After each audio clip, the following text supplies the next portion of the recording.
What actually keeps your brain sharp after 60? Not the vague advice you've heard 100 times, stay mentally active, but a real, evidence-backed answer you could act on this week. Here's what I find remarkable about this topic, and it took some genuinely large research to establish it. A major scientific commission that reviews the evidence on dementia estimated that up to 45% of dementia cases worldwide are tied to factors you actually have some influence over, not fixed, not predetermined by your genes alone. That's a striking number, and it means the crossword puzzles and brain training apps you've probably heard recommended are only a small piece of a much bigger, more useful picture.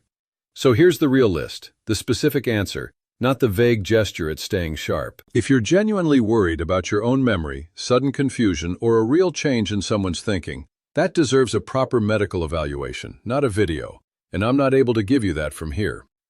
What follows is about protecting and supporting a normally aging brain, not diagnosing anything.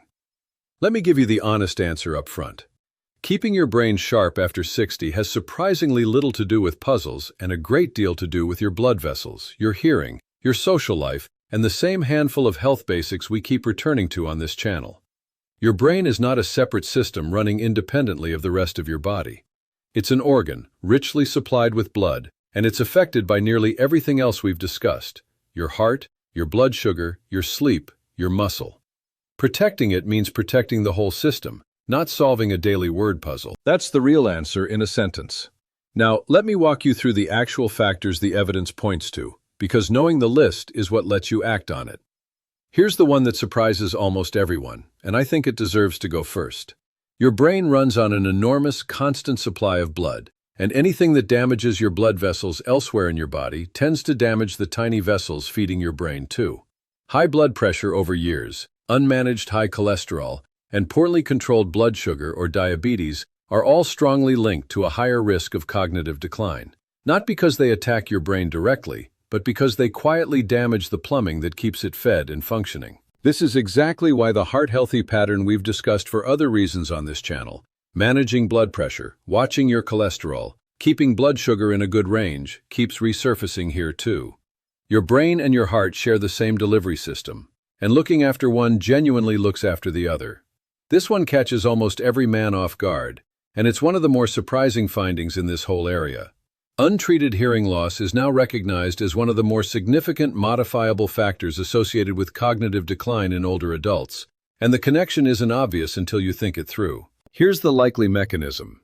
When your hearing declines and goes untreated, your brain has to work considerably harder just to make sense of conversation, diverting effort away from other cognitive tasks. On top of that, hearing loss quietly pushes people towards social withdrawal, since straining to follow a conversation in a noisy restaurant or a group setting gets exhausting and embarrassing, so men gradually stop putting themselves in those situations. And as we're about to cover, social isolation is its own significant risk factor entirely. So untreated hearing loss can set off a chain that touches your brain from more than one direction at once. The genuinely good news here is that this is one of the more directly actionable items on the whole list. If you've been putting off a hearing test because it feels like an old man thing to do, I gently point out that avoiding it may be working against the very sharpness you're trying to protect.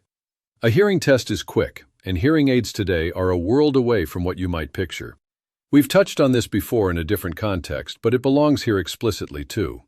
Social isolation is a recognized, meaningful risk factor for cognitive decline, and loneliness appears to act on the brain in ways that go beyond simply feeling low. Regular social interaction seems to provide a genuine kind of cognitive exercise, following conversation, reading social cues, remembering details about people's lives, that's surprisingly demanding on your brain in a good way, engaging it far more richly than a solitary puzzle app ever could. This connects directly to what I said about hearing loss a moment ago, since the two can quietly reinforce each other. It also means that the friend you call, the club you belong to, the standing coffee with a neighbor, all of that is doing more for your brain than it gets credit for.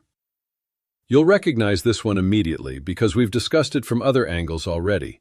Regular physical activity is consistently associated with better cognitive function in older adults, and it appears to work through multiple channels at once, improving blood flow to the brain, supporting the growth of new connections between brain cells, and helping regulate mood and sleep, both of which affect thinking in their own right. I won't repeat everything from our exercise videos here, but it's worth explicitly connecting the dots.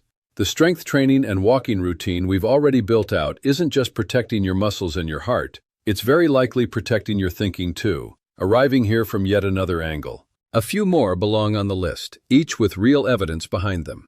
Depression, when it goes unaddressed, is associated with a higher risk of cognitive decline. One more reason the stress and mood conversation we've had matters well beyond how you feel day to day. Smoking damages blood vessels throughout your body, brain included, and quitting at any age still confers real benefit.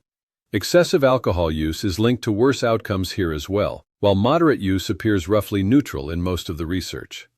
Untreated vision problems have recently been added to the recognized list too, likely for reasons similar to hearing, straining to see, and the social withdrawal that can follow. And protecting your head from injury, wearing a seatbelt, being careful on ladders and stairs, taking a fall seriously rather than shrugging it off, matters more than people assume, since head injuries are also on the list. Notice once again that almost nothing on this list is actually new information to anyone who's watched this channel for a while. It's the same handful of levers, showing up from yet another direction.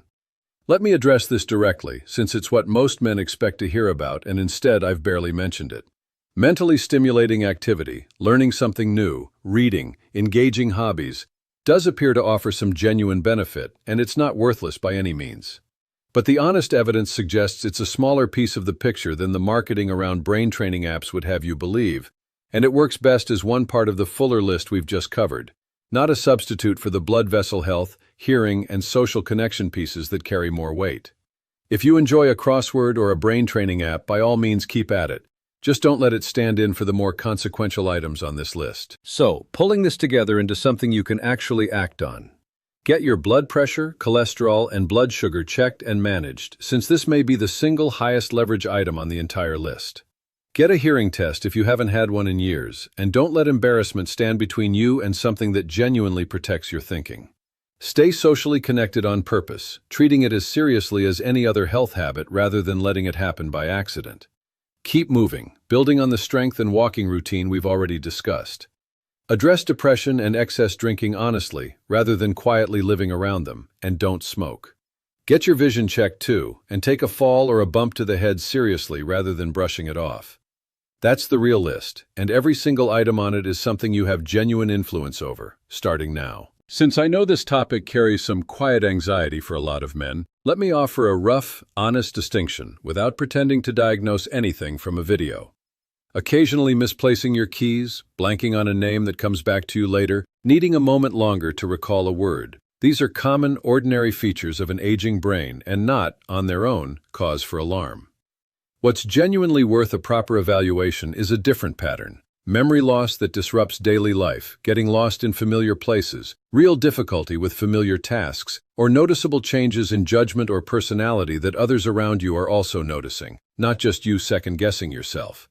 If that second pattern sounds familiar, for you or someone you care about, please treat it as a reason to see a doctor properly, not something to quietly monitor alone. One more honest note on pace. The blood vessel damage, hearing decline, and social withdrawal we've discussed all build up gradually, over years, which means the protective effect of addressing them also builds gradually rather than announcing itself overnight.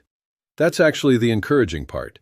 It means there's no missed window, no expiration date on when this advice stops being useful. A blood pressure number brought under control this year, a hearing aid finally worn starting this month, a friendship actively maintained rather than left to fade, all of it is doing real, protective work regardless of what age you are when you start. A fair number of you watching have quietly wondered about your own memory or sharpness, and I want to leave you with real, evidence-based hope for that, rather than vague reassurance.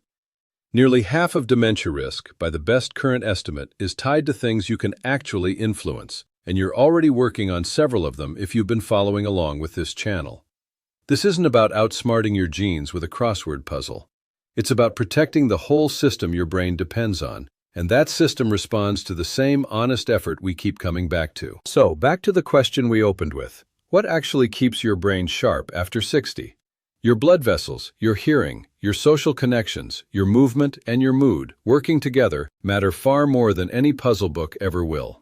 Get the checkups, get the hearing test, stay connected on purpose, and keep moving. And you're doing genuinely more for your long-term thinking than most of the advice floating around out there.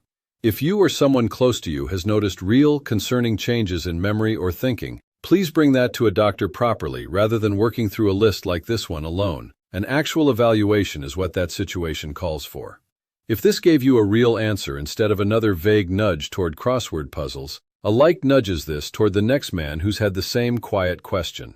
And subscribing means you won't miss what's coming next in this series. Here's my honest question for the comments. When did you last actually get your hearing checked?